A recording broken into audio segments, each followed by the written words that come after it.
Welcome to Cards Hub 365. I'm Stefan, Caray, joined by Brenden, Schaeffer. After a very successful trip to the city of brotherly love, the Cardinals take 2 out of 3. They win the season series. They've won 5 out of 6 on this road trip. But before we get to that, it's important to remind all the folks listening and tuning in that Cards Hub 365 is powered by Graybar. All content here on Sports Hub STL is provided by DraftKings. The crown is yours. This Cardinals team looked very different in the first 2 innings of yesterday's game as compared to how they finished. I think a lot of momentum was about to be lost in terms of the favor of the fan base if they ended up getting blown out in game 3 of that series. They did not. They win the series. And again, 5 out of 6 on the road. They will have a winning road trip, regardless of what happens in Kansas City. Yeah, that's a great point, Stefan. And the Cardinals, of course, will want to get as many wins as they can out of the Kansas City portion of the road trip. But you think about it in the context of the early season struggles on the road, those seem to be behind this team. And we've seen largely over this road trip a brand of baseball that I think matches what we have seen all year long at Busch Stadium. When the Cardinals have been playing so well at home, they've been able to carry a lot of those principles to this road trip and just find ways to win some close ones. And of course, the winning streak stalls yesterday in the afternoon game. And that was a close one, a close loss where you might have a couple of moments that you point to and say, frustrating not to be able to get that win. But then to come back in game 2 after the 5-1 deficit, as you mentioned, and find a way to win that one going away, that has to be a good feeling going into an off day today, obviously, but then what awaits the Cardinals in the I-70 series beginning tomorrow night. Yeah, a rivalry in the Show Me State. A few figures from yesterday's game. Cardinals put up 4 crooked numbers across 4 different innings, 5 in the third, 3 in the fourth, 3 in the eighth, and 2 in the ninth. They just kept their foot on the gas pedal. But I think something that might get overlooked in this whole situation, Cardinals defense has been as good as anyone's in Major League Baseball. And in a game like that yesterday, a slugfest where teams are going punch for punch, they didn't commit an error. They didn't give a window of opportunity for the Phillies to cash in on poor defensive play. The Cardinals played very well. I think that was one of their best games yet. 19 hits. That is a season high. It was really, really fun to watch them pull through after it looked like Philadelphia was going to walk away with that game after the first inning. Yeah, you didn't like to see the start from Sonny Gray, and it's just one of those starts that every couple of times a year you're going to see those, and I think he'll be able to bounce back ideally, but clearly he didn't have his best stuff. But then on the other side, I mean, the Cardinals were able to get to another very prominent starting pitcher in Aaron Nola. You just don't expect to see a 14-7 final score in a game being started by those 2 ace caliber pitchers, but that's what the circumstances called for in game 2 of the doubleheader, and the Cardinals were able to rise to those circumstances. Really impressed with the game Mason Wynn had offensively.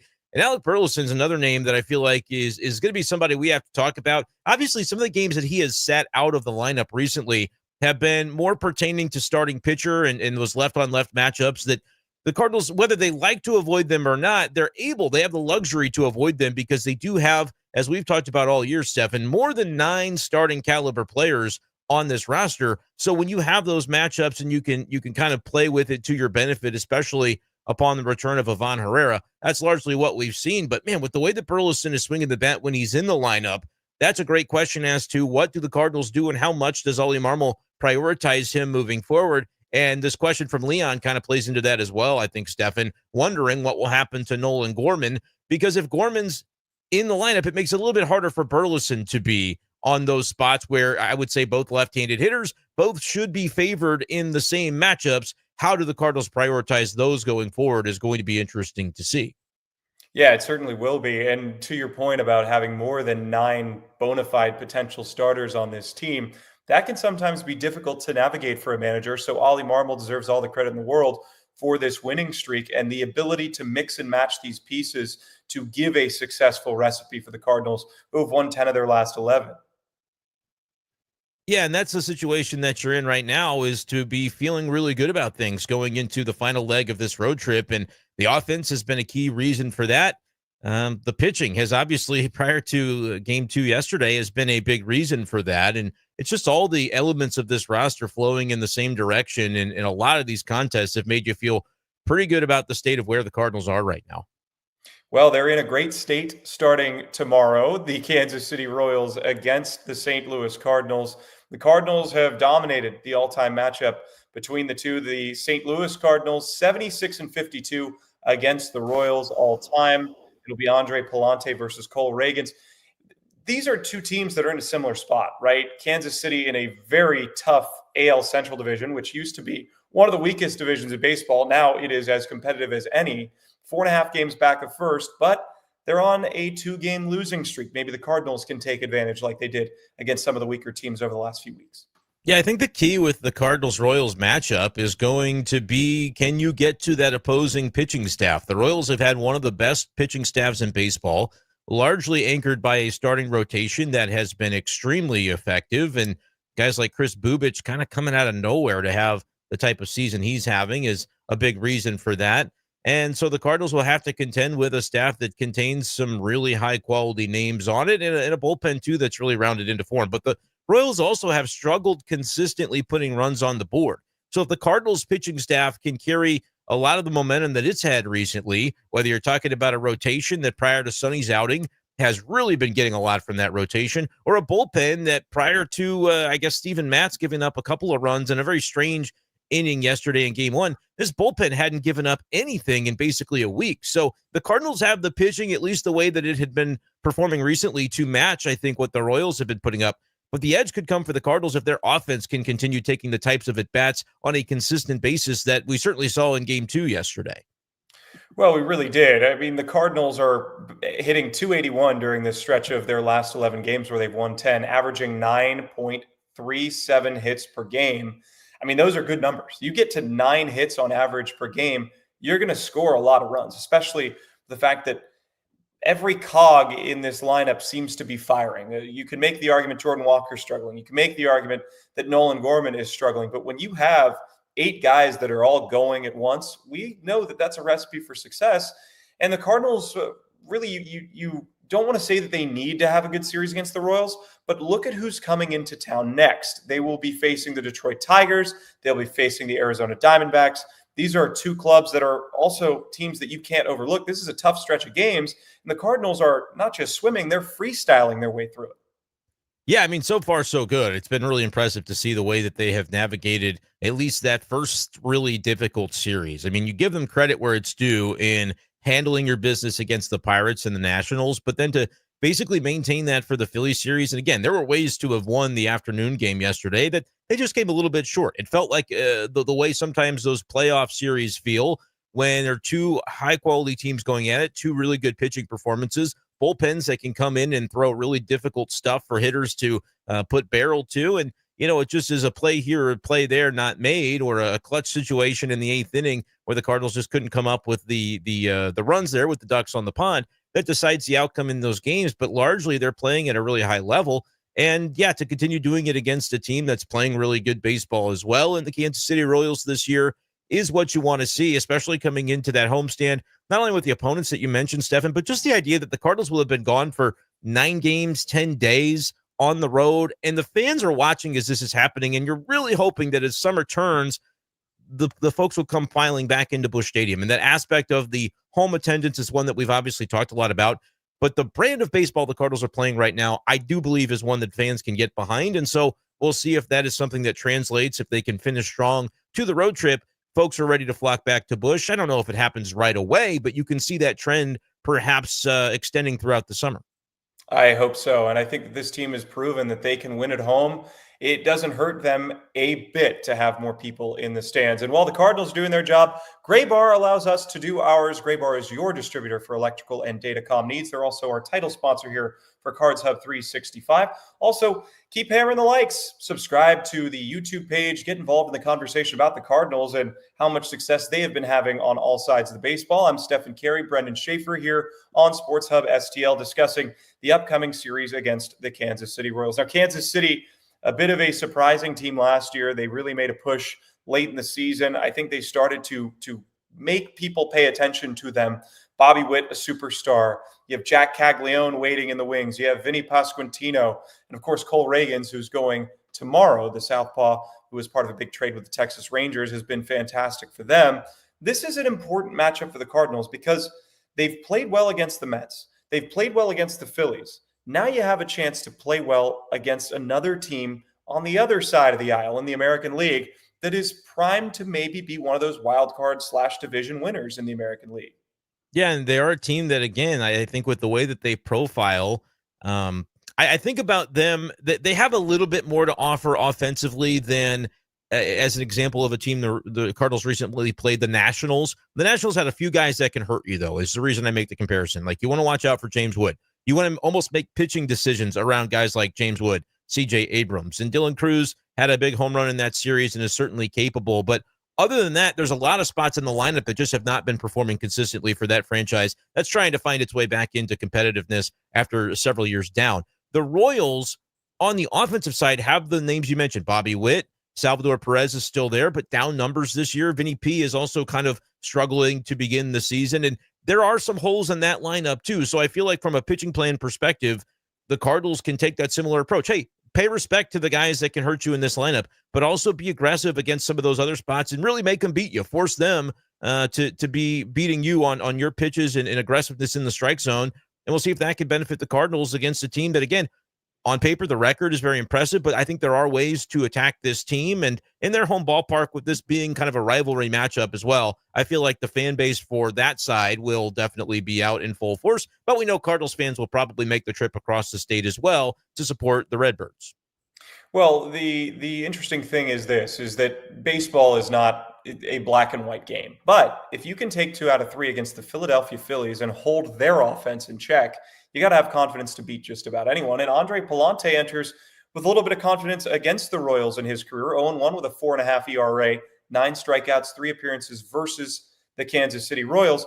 His last start at Kauffman was August 10th of last season, went 5 2/3, gave up 3 hits, just 1 earned run, 4 walks, and 4 strikeouts. So he's pitched well there, and he has some familiarity with the ballpark. This could be a great, great return to what we've been used to seeing Andre Pallante doing. Bit of a downward slide his last few starts. Need him to have a good one here in game 1 tomorrow. Yeah, he had a little bit of a stretch there where the walks were kind of mounting against him. And certainly we talk about Pallante being a pitch-to-contact oriented guy. You always want to see him on the ground. Sometimes those ground balls do find their way through. And I think he was in the middle of a stretch where that was happening consistently, and he was also giving up free passes, which resulted in some outings that were either shorter than he wanted them to be or a combination of that and just too many runs allowed. Now, his last start against the Nationals was one that we really hope is something he can build upon. Didn't get to finish it the way he probably wanted with that home run that he gave up and snapped a pretty long scoreless streak in the process there for the team. But still pitching into the 8th inning, allowing only a couple of runs and having swing and miss stuff to complement his pitch-to-contact nature was really impressive in that Nationals game. And that was a road game in which he performed really well. So I don't think it's something that Andre Pallante is necessarily daunted by going into another road environment tomorrow and taking on a Royals lineup that, yep, they've got some guys that can hurt you, but you've also got some opportunities to be aggressive and try to get deep into that start as well. Well, the Cardinals are at an all-time high in terms of confidence. It seems like no matter what they do, they expect to go out and give themselves a good chance of winning, which I can't say has been the case for this team over the last 2 seasons. This is a team that looked like they didn't know how to put together wins or string together wins, and soon they snap off a 9-game winning streak, almost had 10. You know, you could make the argument that a 10-game winning streak counts because doubleheaders, you did win. They won on 10 days where they played a game in a row. Let's call it that. But they've played really good baseball, good, fundamentally sound baseball. They've pitched well out of relief. They pitched well in the starting variety, but the offense has turned a corner. And I think the introduction or reintroduction of Ivan Herrera has been the biggest key. It gives you very few places to hide in this order. Oh, absolutely. And Herrera with a key clutch opposite field home run in this past series, just showing the power swing that he is capable of bringing to the table. And look, the degree to which they reintroduce him behind the plate as a catcher is going to be interesting to follow as well. They clearly like the work that Pedro Pages has done, and for good reason. But Herrera's bat being in the lineup, I think, is a key to this team. And Ollie Marmol agrees. He's putting him as the designated hitter on days where he's not catching primarily. And we'll see if that continues to be a trend moving forward. But as that happens, I do think we dive in a little bit more on this conversation. Gorman and Burleson, we're getting some comments from our live chat here, which you can join at any time after you subscribe to our Sports Hub STL channel. Andy says that Gorman needs consistent at-bats to get going, but Samuel mentions the good point. Well, if Gorman's in, and then is it Walker that sits out? Is it Burleson that also might sit out? You're not going to bench a guy like Arenado, maybe here and there. We saw Arenado as the DH for Gorman playing third base in Game 2 yesterday, and Gorman did get on base a couple of times. But Burleson clearly swinging a very hot bat, and I would say a hotter bat than what Gorman is providing. But we harken back to what they came into the season saying, Stefan, is, hey, they wanted to get a look at Nolan Gorman and see what it looks like, that notion of runway. But Burley really does seem dialed in. It's kind of hard to parse out between those two lefties. And then when you start to include other players like Jordan Walker, exactly how the Cardinals might treat this moving forward. Yeah, it really is an interesting conversation on how they are going to address their personnel. With the introduction, or like I said, the reintroduction of Ivan Herrera back into this order, it creates a bit of logjam, and you have to find a way around that. You have to find a way to get the bats that are hot in, but also pay respect to guys that you really have built this whole philosophy around. This whole year is for guys like Gorman and for guys like Walker to prove if they're capable big league hitters. And at this point in time, they've both struggled tremendous. They've struggled mightily. I think that's safe to say. Walker has played excellent defense in right field, but the bat has not come around yet. He's getting a lot more runway than Gorman is, and rightfully so, right? Jordan Walker was a former #1 overall prospect. He was the guy that was supposed to be the sort of face of the organization, and there's no doubt in my mind that he can get back to greater form. But now you have a different idea of what this team might be capable of doing. And I think that changes the plan a little bit for the Cardinals. But I want to get back to this point in just a moment. It is important to note to fans that baseball season is officially underway, and it's time to step up to the plate with DraftKings Pick 6. Think of DraftKings Pick 6 as your fastball right down the middle. It's the easiest way to play for cash and take a shot at a big win. Just select 2 or more players and choose if they'll have more or less of a stat. Pick 6 is available in most states, including California, Texas, Georgia, Missouri, and more. Cash in your baseball knowledge. New players get $50 in Pick 6 credits instantly on just a $5 entry. Going to want to download the DraftKings Pick 6 app and use code STL Sports. That's code STL Sports for new customers to play $5, get $50 in Pick 6 credits. Better payouts, bigger wins, only with Pick 6 from DraftKings. The crown is yours. Gambling problem? Call 1-800-GAMBLER. Help is available for problem gambling. Call 888-789-7777 or visit ccpg.org in Connecticut. Must be 18 and over. Age and eligibility restrictions vary by jurisdiction. Pick 6 not available everywhere, including New York and Ontario. Void where prohibited. 1 per new customer. Bonus awarded as non-withdrawable Pick 6 credits that expire in 14 days. Limited time offer. See terms at pick6.draftkings.com/promos. We're back on Cards Hub 365, powered by Gray Bar. All content, as you've seen on Sports Hub STL, is provided by DraftKings. The crown is yours. Stefan, Caray, Brenden, Schaeffer. And we were discussing Nolan Gorman, Jordan Walker, players that are struggling in a lineup that really isn't. How do you address that? Well, neither of us are the manager. Neither of us are the president of baseball operations. But this team, I think, is proving that maybe they're more than the little old Cardinals that are going to a reset and refresh with their youthful players. They are maybe ahead of their competitive window, or opening a window that they didn't expect to be open this early.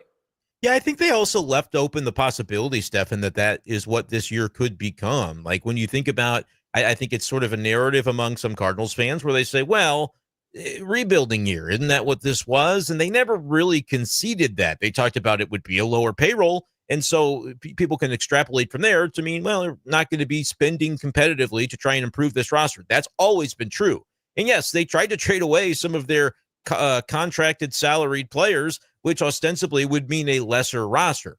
But if you recall, they didn't successfully move Nolan Arenado. And in so doing, that wasn't like a grand shift, I don't think, to their plans. That was just a simple matter of they tried to do it. He blocked it to Houston and nothing else materialized. And so he's still here. That means you win more games because he's a really good player and probably a future Hall of Famer. But I don't think that in the grand scheme necessarily was what changed the Cardinals from where we thought they might be at this point in the season back in, say, February or March to where they are now. I think that's more been about a lot of the players that they have given runway to, despite the fact that Gorman and Walker are maybe the face of that endeavor. A lot of the other guys have performed above expectations, and those guys wouldn't have had the roles that they have if the Cardinals had taken their standard approach to the offseason and say, what are the holes with this roster? Let's fill them with some free agents that we pay in that mid-tier, right? The $8 to $10 to $12 million range, like a Lance Lynn and Kyle Gibson, for example, on the rotation side. No, they said we're gonna go with what we have. That could mean we're worse this year. But what if it means we're not? What if it means that some of these guys that we have been historically blocking with veteran talents that we bring in because we're afraid of what it might look like to give some of those guys and those younger players opportunities. What if those younger players just pan out? Matthew Liberatore, a good example. Kyle Leahy stepping forward right now, a great example. Victor Scott II taking that center field job. If they had looked at the performance from center field last year and said, Siani, Victor Scott, the numbers offensively aren't there, let's go sign a free agent. Well, they might have done that, and that guy might have been able to be a league average or better producer. Instead, right now, they're getting that from Victor Scott, and they're finding out, hey, he's also certainly part of our future as well. They didn't overreact to struggles from past years for guys, and they said, this is a year where we're going to give him one more chance. A lot of those are panning out. Herrera, another good example. At least offensively, they're seeing that step forward. Now, how long do they stick with the guys that aren't working from the experiment, Gorman and Walker? We'll see, but you're right. I think the Cardinals are in a spot, where they're closer to that competitive window than maybe the public thought. I think the Cardinals always hoped that it could look like this, and there's still time for it to shift and change. It could get better. It could get a little bit worse, but that's why 2025, in large part, at least before July 31, I think it just has to play out, and we're continuing to see that happen on the field. And I think the important question to ask is this: if this is what this team is capable of doing without Gorman and Walker at their best, what is this team capable of doing with Walker and Gorman at their best? And there might be some people out there that say, hey, we need to offload them. We need to move them for more experienced, proven major league talent. That's all good and well, except for the fact that you have club control over Jordan Walker and you have club control over Nolan Gorman. And it affords you more opportunities to add to places where you might need more help. And I think that by giving them this runway, if it ain't broke, don't fix it. You've won 10 of your last 11 games. If that means that Walker's struggling in that stretch, that's okay. If Gorman's struggling in that stretch, that's okay. But if it's one of those moments where Gorman's routinely coming up, bases loaded, you're down by 2 and you need a hit and he's not delivering, and you're in a losing streak, then we'd be having a very different conversation, I'm sure. But these guys have proven at different stretches of their career that they're capable. I don't think that they're going to give up on either of those guys, and I don't think that they should. Now, I'm not the GM and I'm not the manager, but there's enough talent around here that you see the chemistry of this team. You see the potential for them to be a very good club for years to come. And how that unfolds, we'll just have to wait and see. But it's going to start with a really big series against the Kansas City Royals. That it is, and I understand some of the perspective we're seeing in the comments from Samuel saying that Scott and Wynn's success allows the two more other players to have runway, which is something I would agree with. Like Wynn having, and Wynn's OPS now after yesterday is it high on the team? I think he's above Brenden Donovan with what he performed outside of Herrera, who's only been playing part-time. So that's another good point where, like, if the Cardinals were 20-24 instead of 24-20, I don't think you do anything differently because they would have been able to say, look, this is what we told you this year was going to be, runway for some of these guys. Now they're 24-20. That almost emboldens you further to stick with the process because you might be able to win despite those struggles. And like you said, what if those guys, Gorman and Walker, find it? If they do, now you're talking about two more cogs in a machine that's already running really well. Why can't Gorman and Walker go earn it back in AAA? You could, but my thought on this, Stefan, is that they've tried that 3 years in a row, basically, with these guys, and they've gone down to Memphis at various points in their careers, and they've come back up, and it's supposed to enliven them, and here they go. At a certain point, I do think you have to just say, hey, are these guys going to figure it out at the big league level or not? And for right now, it's mid-May. You could have another month, another 2 months, and then we're in mid-July, where the Cardinals could be doing a variety of things at the deadline. And look, if there's a deal to be made, like a challenge trade that involves one or two of these players, and maybe it's not for somebody on a short-term asset because, as you said, you want to make sure you're building for the long term. But if there's a challenge trade to be made, I'm not saying that out of hand John Mozeliak won't consider it. But for the time being, it just feels like the conversation has to continue plowing forward in the same way that it has. And at least you're getting that good defensive production from Jordan Walker. I also think, though, the one issue here is if you want to talk about what that means for guys like Burleson, very fair. He's a 26-year-old player, but he was in that 2020 draft class the same as Jordan Walker was.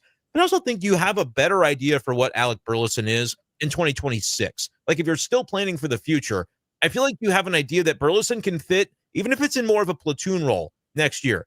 With a guy like Gorman, do you have that same feeling? Does his production, if it goes well, work well off the bench? Or is that a guy that you say, no, if he's at his best, you kind of have to live with the strikeouts and with some of the downside? Because 600 plate appearances of Gorman when he's right is going to mean 30-plus homers. It's not going to really function the same way in a bench role. I think Burleson is almost more of a likely candidate to be around for the long term in St. Louis.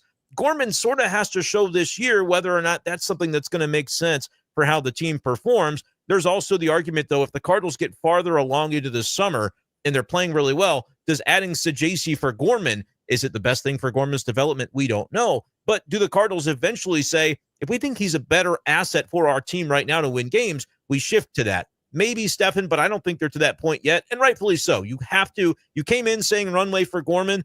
I think you have to continue it, because that way, if it doesn't work out, let's say in the end it just doesn't pan out for Gorman in St. Louis this year, but they keep giving him every opportunity they can they look back and say, we legitimately tried it, and it may just be change of scenery is all that's going to get it out of him, and then you explore that at that time. But until then, you want to see this through with a guy who was also a first-round pick for your team at one point in time. Well, and everybody wants to talk about the shiny new toys. There are a lot of mouths to feed on this offense, but also more in the pipeline coming up, right? You think about Sajaci, what is his role going to be at the major league level? Is he going to be an off-the-bench utility sort of player? Well, is he going to get you 35 home runs, which has sort of been the standard the last decade for third baseman? Is J.J. Weatherholt going to play third base? Is he going to play second? Is Brenden Donovan going to transition spots in order to make all the pieces fit in the right way? It's not a today problem. It's not a tomorrow problem, but it is something that you have to think about. And with every question, somebody's going to get squeezed out. Somebody's going to get pushed out. And the Cardinals have to find a way of figuring out who the best option is for their team moving forward. But all these guys have such great chemistry. They are selfless players. I know a lot of these players want to be playing every single day. You haven't heard them voicing their frustrations. You haven't heard them calling out the way that this has been managed. They're going about their business. And yes, some of them might be struggling, but it is May. And I can say that in a totally different vein than I say, hey, this team's 24-20. This team's for real. Yeah, it's in May, but we're 44 games in. Some of these guys are getting sparing at bats. They're not getting the best opportunity. They're buried at the bottom of the lineup when who knows if they'd have more success at the top. But right now, the Cardinals are looking as good as they have looked since I've started following this team.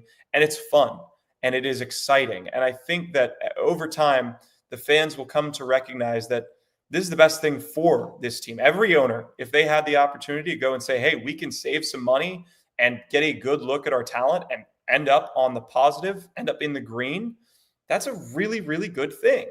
But what they do in the offseason will be intriguing as well, just to see how this year ends out. And you mentioned it from the ownership perspective. Let me be clear. Like, it was a risk to do what they did and say, hey, we're like a risk in PR to say, hey, we're going to step back and we're going to take a look at some of these guys, as much as it might be exactly what they needed. After multiple years of asking for patience, that's kind of been John Mozeliak's buzzword, say, hey, be patient with this process. And then to see that process just bear no fruit, ultimately, there was some anger among the fan base, and I think rightfully so, because they said, well, it feels like we've been kind of hoodwinked. And that meant they were never going to win the offseason. Like, the Cardinals were never going to win the PR of the winter where they did nothing, right? But where they won and where they had to be patient and just kind of grin and bear it in the offseason was, we actually do believe in some of these guys if we can just give them a look. It's going to be a risk, because if it doesn't pan out, then there's just going to be, probably less fans coming through the turnstiles, more angst about the state of the organization, even though they think behind the scenes we're doing all the right things to improve infrastructure, et cetera. To get that immediate win, Stefan, it had to come from that internal group of guys that basically the narrative surrounding this team was, the guys that they've developed, they showed up to the big leagues and they weren't really ready for the call. And now it's like we're seeing another year of those guys, and it's happening in a way that almost as good as the Cardinal ownership could have possibly hoped for. But what that means is, and what I hope it means is, as you do this transition in the front office, which is John Mozeliak to Chaim Bloom, I hope they look at some of these guys that are helping to build what's happening right now in 2025, and assuming those performances continue, they say, hey, maybe we're not going to be in the tops of payroll across Major League Baseball in the next couple of years, but where we can invest is in these young players, and tell fans, like, you can trust that you can buy a Mason Wynn jersey. You can buy a Victor Scott jersey. Coming soon, you can buy a Weatherholt jersey, because we're going to sign these guys and make sure they're locked up. Brenden Donovan, he's going to be part of a core. And yeah, he's a player approaching 30 before too long. And so maybe in a world where this is truly a rebuild, you don't try to sign guys like that long term. But if the Cardinals make this claim and say, look, the reason we're doing this is because, fans, you're not going to have to wait forever for this thing to turn around and for us to reinvest in the way you want to see. Stay with us for now. That could be the messaging that's needed. That's all an off-season conversation, Stefan. But I think what happens between now and the end of the season, and really even between now and July, where Jay Renegade asked, do you guys have a win number by the deadline that convinces you to press hard for a postseason run? That's going to be the biggest conversation surrounding this team. Because, Stefan, the Cardinals could be 10 games up in July. And frankly, there's still going to be people going, yeah, but Ryan Helsley's an expiring player on his contract, and you haven't signed him to an extension. So how can you not take advantage of that by trading him? Like, those conversations are coming, and I hope they are coming because I hope the Cardinals are continuing to force that issue. If they're sub 500, I don't really think it's a conversation. They've got to trade some of these expiring assets. But if they continue to outperform the public expectations, then it gets very interesting for what not only July could look like for this Cardinals team, but into the offseason as they say, maybe there isn't very much longer of a retool than what 2025 was. Let's invest and show, at least with our guys that we want to be the next core, that we're going to keep them around. All very interesting conversations that I think make it very worthwhile to continue following a team this summer that, as you said, is also playing a really fun brand of baseball right now.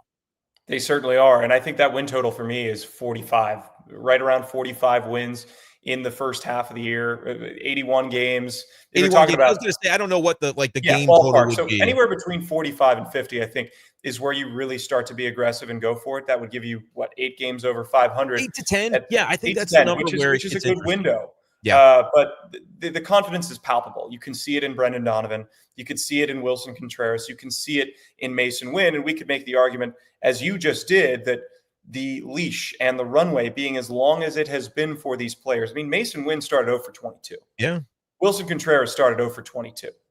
They're erased the two hottest hitters on this team. I mean, they've erased it completely. Look at their numbers. They're identical or better than the rest of their teammates because they've completely erased their slow starts, which is really impressive to do considering it lagged on for a couple of weeks for both players. They really have. They really have. And we looked to see them continue that against the Kansas City Royals. Brenden, do you have any final thoughts before we sign off here? Final thoughts, obviously off day today, so enjoy that, Cardinals fans. But let's watch this team for one more series. And then I do think it's fair to have fans say, summer's kind of warming up. Like, I'm not doing PR for the team, but I agree with you that this is a really fun team to watch right now. And if they win another series against the Royals, I do think it starts to become something where Cardinals fans are going to bake this into their summer plans. I've been to a few games this year covering the team where they open up the press box windows and you're like, man, it is a nice night in downtown St. Louis. The product on the field might start to match the atmosphere of those great weather days. And I feel like Cardinals fans are sort of in this evaluation period on this road trip. Maybe I'm wrong. Maybe I'm speaking for them and this isn't how they feel. But there is a buzz. It feels like this buzz is kind of happening a little bit. And then as you get some good teams coming into Busch this week, I'll be very curious to see if the Cardinals really do continue this style of play through the weekend. Does that reflect in what we see come next week against some good opponents coming to town and a fan base that will have gone a couple of weeks basically without seeing the Cardinals in person? Are they going to be ready to kind of everything they've been watching on their TVs or listening to on their radios over the past week and a half? Are they ready to kind of invest back into that? It's going to be really interesting for me to see. No judgment either way. I just am compelled to see what it looks like. I can't wait to see that ballpark filled again. Busch Stadium is as beautiful of a stadium in all of baseball. Well, that's all the time we have here on Cards Hub 365. For everyone here, for Brenden Schaeffer, I'm Stefan Caray. This show was powered by Gray Bar. All content provided by DraftKings. The crown is yours. 3-game series against the Kansas City Royals. I-70, man, it's going to be packed as the Show Me State has a battle between two of the top teams in their respective divisions. Cardinals looking to get a win in Game 1 tomorrow. Thank you for joining us, and we will be back tomorrow with more content on the St. Louis Cardinals as they try to make it 11 of their last 12 in terms of winning.